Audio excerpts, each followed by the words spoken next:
Hello, IB history students, and particularly Mr. Dobie's students in Michigan. You guys are just about ready to take your IB history exam, and I wanted to run through you again, with you again, what you need to do for each of your papers. So we'll start with paper 1. This is your source-based question.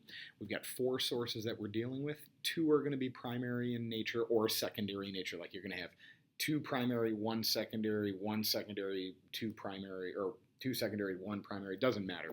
But there's going to be 3 of those sources that are going to be textual, and then 1 is going to be graphic. From those sources, you're going to be given actually an entire paper with 5 different sections in it.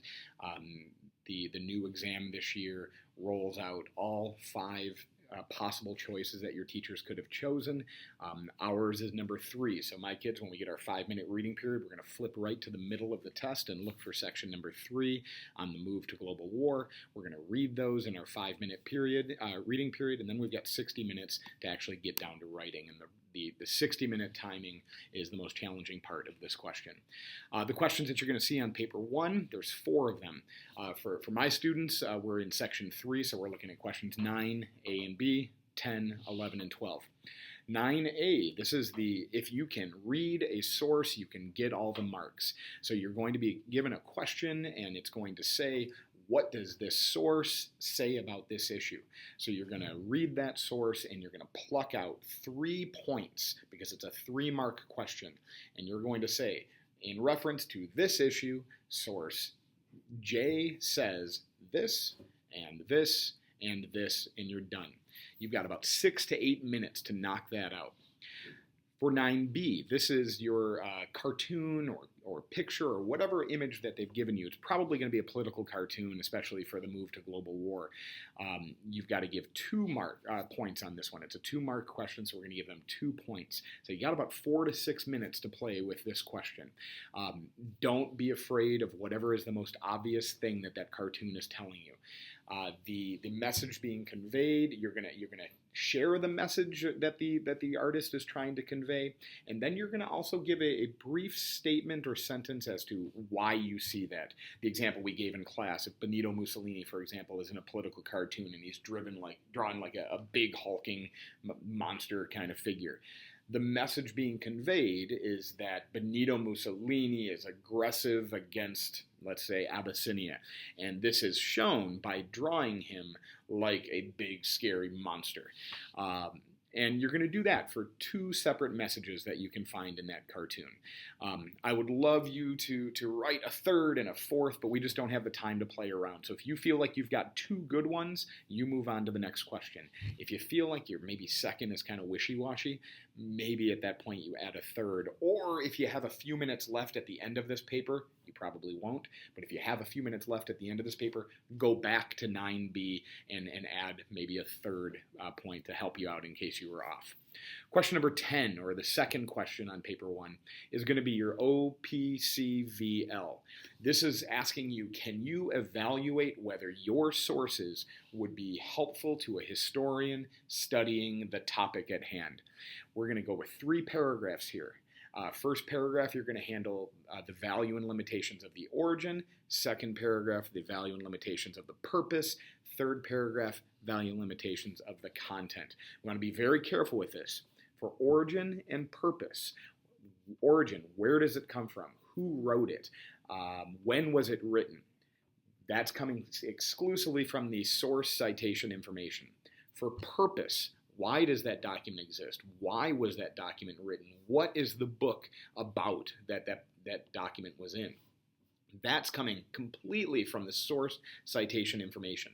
The third paragraph on content value, that's actually coming from the body of the source. So that's where you're going to actually read the source and pull some value and maybe a limitation out of that as well. We move on. Question number 11, or the third question on your paper 1 test. This is the can you compare and contrast 2 sources. You're going to write this in 2 paragraphs. The first paragraph, you are making a direct comparison between the 2 sources on whatever views the issue is having you look at. On this compare and contrast question, we do not care about the source citation information. Only focus on what is actually in the source. It's going to say something like, how are the views of these authors similar or different? So please tackle that. It's a 6-mark question. So we're going to have about 12 to 15 minutes. You're going to do it in 2 paragraphs. Your first paragraph, hopefully highlighting 2 or 3 similarities between the 2 topics. Your second paragraph, highlighting 2 or 3 differences between the 2 documents. All right. The last question. This is a straight-up essay question. Can you actually write an essay based on the information that you've been given from the sources and your own knowledge? We are going to provide some context to the question, maybe in our very first sentence. We're going to have a thesis. This is a real essay question, so it requires an answer. That is your thesis. And remember to always answer the full question. We're going to provide our main arguments, and we're going to write body paragraphs that highlight and give evidence for those main arguments. Evidence must come throughout your paper from all 4 of the sources, including that political cartoon, and your own knowledge. This is a 9-mark question. You got about 20 to 25 minutes. Now, I've broken all these questions up into individual sections of minutes within your hour. You got to be careful. If you're shooting on the high end on each question, you're going to go over your time and you're going to run out of time for that last 9 minutes. These are all a range. The faster that you can do the first couple questions, though, the more time you're going to have on your last 2 questions. 15 out of the total 24 marks are coming from the last 2 questions, so make sure you budget your time well. After paper 1, the timing is not going to be nearly as big of an issue. Paper 2, 2 essays from 2 separate topics in paper 2. We're going to have our students flip all the way towards the back of the test to the 20th century wars and the Cold War section. In each of those sections, just like each of the other sections that your teachers might have taught you, you're going to have 2 questions. You need to read each of those questions in that 5-minute reading period and then pick the one you like best. And then you only pick one. What if you love both of them? Don't. Avoid it. Pick the one you love the best and then go on to your second topic. Now, paper 2 and paper 3, as we'll talk about in a second, you might get lucky. There might be some other historical topic covered in the IB curriculum that your teacher didn't cover, but maybe you did an EE or an IA on it. If you did, look for those in the reading time. If you find it, good on you and you've lucked out. If not, definitely stick with your topics. You've got 1 hour and 30 minutes. You've got 1 hour and 30 minutes to write these 2 essays. So you've got about 45 minutes per essay. You can go in any order. If you want to write the later essay first, you can write the later essay first and then finish up with the earlier one. There's no warning on time at the halfway point. So if you write for 40, 45, 50 minutes on your first essay, that will just leave you more or less time on your second essay. Always important, when you know additional details, write about them. When you know additional details, write about them. I remember students, I encourage you to think of me on your shoulder, pushing you to asking you why this is happening. Analyze the history that you're writing about. Give the why things are occurring. When you can write about additional details, when you know things from our standards, when you can use that historical language that we've talked about, when you can highlight maybe some historiography in your paper, that's going to do nothing but help your scores. In your paper 2, in your intro, you're going to start with giving a broad context of the question, like where in history is this fitting? You're going to maybe define any key historical terms in that question within your introduction. We're going to remember when we get to our thesis, we're going to answer the full question. Many paper 2 and paper 3 questions are going to have multiple parts. If it has multiple parts, you must have multiple parts to your response, to your answer. In your introduction, you're going to briefly mention your main points, and then those are going to become the topic sentences of each of your body paragraphs. For paper 2, it is especially important to pay attention to the regional questions. If you have a question that has you cite 2 wars from 2 regions, you got to make sure you give them the 2 regions. So at the beginning of the test, at the cover of the test, you're going to see a map of the world with the regions broken down on it. Make sure if you're doing 2 wars, you cover World War I in Europe and you do World War II in Asia. If you do the Vietnam War, you cannot do the Korean War if it says a regional option. Some questions don't give you that regional parameter, so you don't have to worry about it. One note, World War II is 1 war, but it could be 2 wars. You are not allowed to use World War II as two wars for, like if a question's asking you for two wars, it cannot be used for two wars in the same question, World War II in Europe, World War II in the Pacific. If it is a regional question, though, you can do World War I in Europe and World War II in the Pacific. Or you could do World War II in Europe and the Korean War in the Pacific. But you just can't do World War II in Europe and World War II in the Pacific in the same question, unless the question doesn't give any regional option. And this is what we would be hoping for, because you could write a ton. If a question doesn't give a regional option, your World War II discussion just got much bigger, because you can talk about both the European theater and the Pacific theater. We go on, one note too, on paper 2. The Cold War is not a war. On the 20th Century Wars topic, the Cold War is not a war. Save your Cold War discussions for the Cold War section of paper 2. For paper 3, any 3 questions you want to do. Any 3. So if you love both the U.S. Civil War questions, if you love both the Americas and the Cold War, if you love both the Americas and World War II, you can do both of those questions and then one other. So out of all the questions on the exam, you need to pick any 3 that you want. Any 3. So you can, on paper 3, do 2 questions from the same topic. You've got 2.5 hours. This is a lot of time for this paper. 2.5 hours, roughly 50 minutes per essay. Check out paper 2 rules. It's the same essay, so there's not much difference at all in the rubrics between paper 2 and paper 3. It's the same essay. You're writing a good essay and you'll do fine. Paper 3, though, just comes from a regional option. So everything with regard to paper 3 is going to be about the Americas, United States involvement in foreign wars. Regional issues in the Americas, like regional conflicts, hemispheric relations, the relationship between the United States and Latin America and Canada. Again, you're going to answer all parts of the question. Sometimes there's multiple parts to questions. And again, always focused on the Americas. So for those of you that want to see what this is going to look like, I've thrown this together. Paper 1, first question. 3 points. There's 3 marks you're trying to give. You're going to give 3 points, 3 messages being conveyed by that source. Second one, this is your political cartoon. 2 points. It's a 2-mark question, so we're going to give them 2 messages. 1 note on your political cartoon. We want to both show what the message being conveyed by the artist is and how we're seeing that, because maybe it's not going to be on the reader's mark scheme, and we want to make sure that we get the points where they're deserved. The second question on paper 1, this is your origin, purpose, and content. Origin comes from the source citation. Purpose comes from the source citation. Content is coming from the actual source. For each of them, we're going to try to give them a value and a limitation.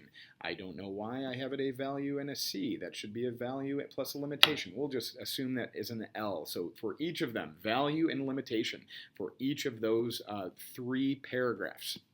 You need no introductions to these paragraphs. You're going to hop right into the origin and then its value, and the origin and then its limitation. And same with the other 2 paragraphs. Question number 11, or the third question on your paper 1, is going to be your similarities and differences between the 2 documents. How are they similar? How are they different? We're making these direct comparisons. So in the first paragraph, you're talking about both documents and how they're similar. Second paragraph, both documents and how they're different. And then finally, for your mini essay, you're going to write a straight-up essay, as we've discussed in class. You're going to have an introduction that answers the full question and gives your main points of argument. Then you're going to, in your body paragraphs, give those main points with support from the evidence in the documents and your own knowledge. Second body paragraph, same thing. Support from the evidence, from the documents, and your own knowledge. And then, because not all the documents are going to agree with each other, and not all will maybe agree with your thesis, what maybe goes against what those documents are saying? This is getting to a little bit of a higher level of writing here. Any challenge to your thesis presented in the documents. And then give a brief sentence or 2 as to why that wasn't enough to change your mind. Why is this less significant than the other arguments you had? Conclude it with a restatement of your thesis and your main arguments, and you're good to go. Papers 2 and 3, these are identical, so we'll talk about them together. Again, we're writing full essays for your paper 2 essays and your paper 3 essays. In your introduction, you're going to give the context of the question, explaining what the Cold War is, explaining what this conflict is, explaining what guerrilla war or total war or the Berlin crisis or whatever the question is pushing you towards. You're going to explain that in your context and define any key terms in that question. Make sure that reader knows right off the bat that you know what you're talking about. Then we're going to answer the full question.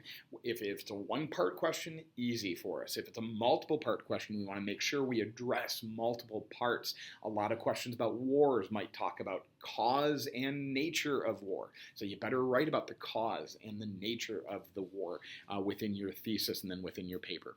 And then you're going to, again, give those main points that you're going to be addressing later in your paper. We're going to let the reader know that you know how to organize a paper. This is going to help your grade tremendously.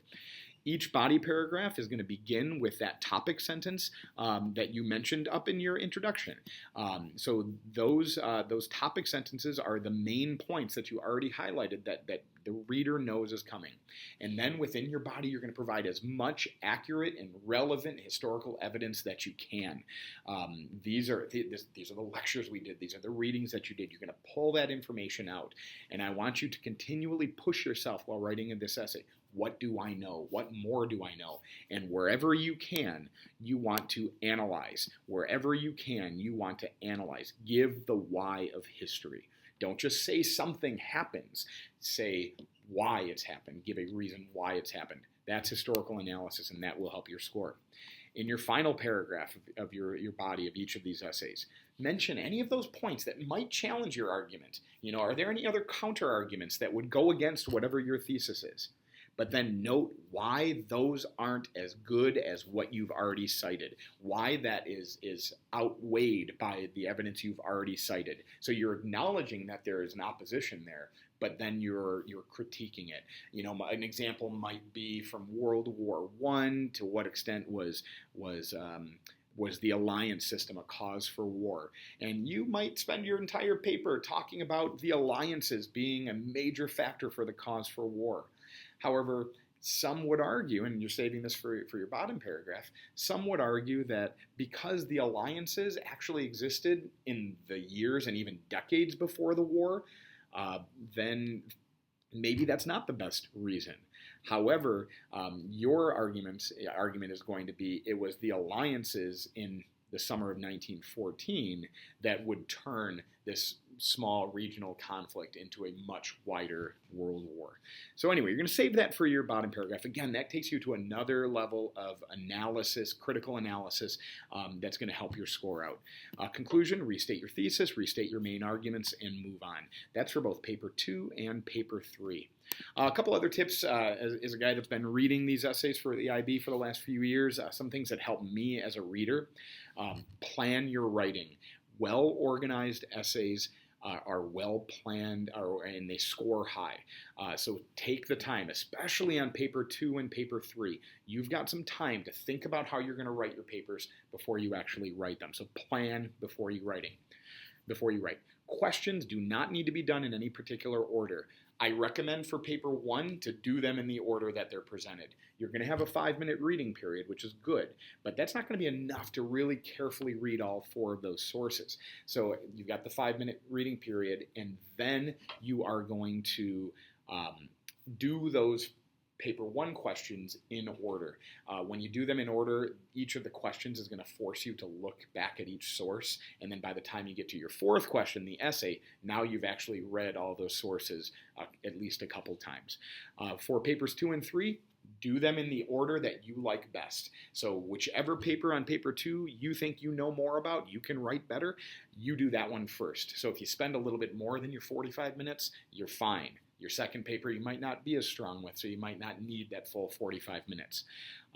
If you're out of time, or pardon me, if you're done with your essays before time is up, you can always go back and add more information. Write neatly. It really helps your reader. If you don't write neatly, if you know that your handwriting is a little bit more creative and a little bit more difficult for others to read, it can help a reader out to double space your writing. So that's something to keep in mind. Again, if you forget something that you'd like to add later, just use an asterisk and you can draw a line to where you want to insert that paragraph. It can be helpful after you finish an essay. Let's say you've got, half of a page left on that paper. Just leave that blank. Turn the page, start your next essay. And if you need to go back, now you've got a space where you can add an additional paragraph if you ever wanted to. Finally, don't give up. On paper 3 especially, if you've got 3 essays, you're probably going to love one, you'll feel lukewarm about another, and then there's going to be the third one where you might just be like, oh, let me get through this. Don't give up. Write everything that you know you can write. Do the best you can. Write. Think of all the discussions we've had this year. Think of everything that you've read and thought about this year. Get that historical evidence in there. Ask yourself, why are these things happening, and include any kind of analysis you can, but write. I guarantee you, I see a lot of essays that are pretty much left blank from kids around the country that are writing these IB essays. Don't have that be you. It is not that hard to get to a high enough mark band on the rubric to be passing your IB history exam. So with that, I will leave you to it. You know what you need to do. You've got about a week to get some serious studying in, and good luck on your test next week.